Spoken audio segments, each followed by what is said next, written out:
NEET मामले में supreme court ने कहा, नतीजा शहर और केंद्रवार जारी हो। एनटीए शनिवार दोपहर 12 बजे तक वेबसाइट पर करे अपलोड। नीट यूजी परीक्षा रद्द होगी या नहीं, सुप्रीम कोर्ट में इस पर कोई फैसला नहीं हो सका। ऐसे में उम्मीदवारों को अभी और इंतजार करना होगा।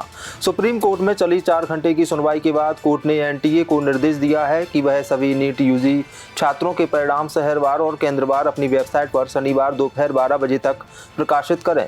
इसके साथ ही उम्मीदवारों की पहचान गुप्त रखने के लिए भी कहा गया है। नीट मामले को सोमवार तक स्थगित करते हुए सुप्रीम कोर्ट ने एनटीए को परिणाम प्रकाशित करने के लिए कहा है।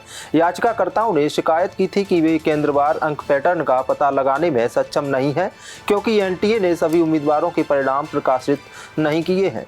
मुख्य याचिकाकर्ताओं की ओर से पेश हुए हुड्डा ने कहा कि उम्मीदवार असहाय स्थिति में हैं, क्यों ना तो सीबीआई को स्टेटस रिपोर्ट उनके साथ साझा की गई है और ना ही पूरे परिणाम प्रकाशित किए गए हैं। इससे पहले सुप्रीम कोर्ट ने सुनवाई के दौरान कहा कि नीट यूजी 2024 को नए सिरे से आयोजित करने का कोई भी आदेश इस ठोस आधार पर होना चाहिए कि पूरी मेडिकल प्रवेश परीक्षा शुचिता प्रभावित हो। नीट में गड़बड़ी से जुड़ी 40 याचिकाओं पर सुप्रीम कोर्ट में आज तीसरी सुनवाई थी। इससे पहले 8 जुलाई को और फिर 11 जुलाई को सुनवाई हुई थी। Chief justice of India DY Chandrachud, justice JV पादरीवाल और जस्टिस मनोज मिश्रा की डिवीजन बेंच मामले की सुनवाई कर अगली सुनवाई अब 22 जुलाई को होगी। जम्मू कश्मीर में सुरक्षा को लेकर कैबिनेट समिति की बैठक। पीएम मोदी की अध्यक्षता में हुई बैठक में अमित शाह और राजनाथ सिंह भी हुए शामिल। जम्मू कश्मीर में लगातार हो रहे आतंकी हमले के बीच पीएम नरेंद्र मोदी ने आज सुरक्षा कैबिनेट समिति की बैठक की अध्यक्षता की है। बैठक में गृह मंत्री अमित शाह और रक्षा मंत्री राजनाथ सिंह भी शामिल हुए। पीएम मोदी की सुरक्षा बैठक के बाद अब तक कोई जानकारी साझा नहीं की गई है। सुरक्षा बैठक जम्मू कश्मीर के डोडा जिले में आतंकवादियों और सुरक्षा बलों के बीच गोलीबारी में 2 सैनिकों के घायल होने की कुछ घंटों के बाद हुई है, जहां सेना के जवान एक मेजर सहित 4 कर्मियों की हत्या के जुड़े कुछ आतंकवादियों को मार गिराने के लिए मुठभेड़ में लगे हुए हैं।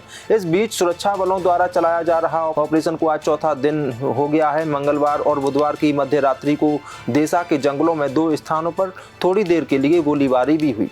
इससे पहले दिन में डोडा आतंकी हमले से जुड़े तलाशी अभियानों में सहायता के लिए एक स्कूल भवन के अंदर एक अस्थायी सुरक्षा शिविर आतंकवादियों के एक समूह ने गोलीबारी की, जिसमें सेना के 2 जवान घायल हो गए।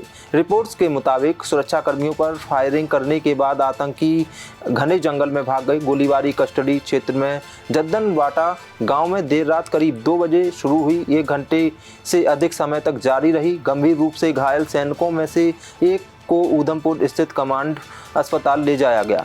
वहीं जम्मू कश्मीर के कुपवाड़ा जिले में सुरक्षा बलों ने LOC के पास घुसपैठ की कोशिश नाकाम कर दी। आपको रास नहीं आया कांग्रेस का साथ, हरियाणा की 90 सीटों पर अकेले लड़ेगी चुनाव। आम आदमी पार्टी हरियाणा में अकेले ही चुनाव लड़ेगी। इसकी घोषणा पंजाब के CM भगवंत मान, आप सांसद संजय सिंह व डॉक्टर संदीप पाठक ने चंडीगढ़ में एक प्रेस कॉन्फ्रेंस में की है। भगवंत मान ने अपने बयान में कहा है कि आम आदमी पार्टी एक राष्ट्रीय पार्टी है। 2 राज्यों में हमारी सरकार है, गुजरात और गोवा में हमारे विधायक हैं। हमें पूरे देश के लोग पसंद कर रहे हैं। हरियाणा के लोगों को इस बात का गर्व है कि उनके यहाँ के अरविंद केजरीवाल दिल्ली जाकर चुनाव लड़ते हैं और पूरे देश की राजनीति को बदल देते हैं।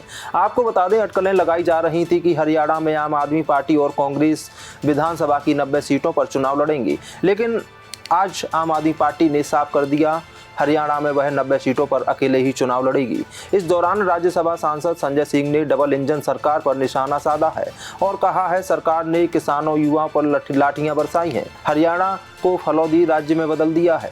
पेरिस ओलंपिक का काउंटडाउन शुरू। 90 लाख से ज्यादा बिक गए टिकट। ओपनिंग में 60 लाख से ज्यादा फैंस के आने की है उम्मीद। पेरिस ओलंपिक शुरू होने के अब सिर्फ 8 दिन बाकी हैं। पेरिस तीसरी बार ओलंपिक की मेजबानी करने वाला है, दूसरा शहर होगा।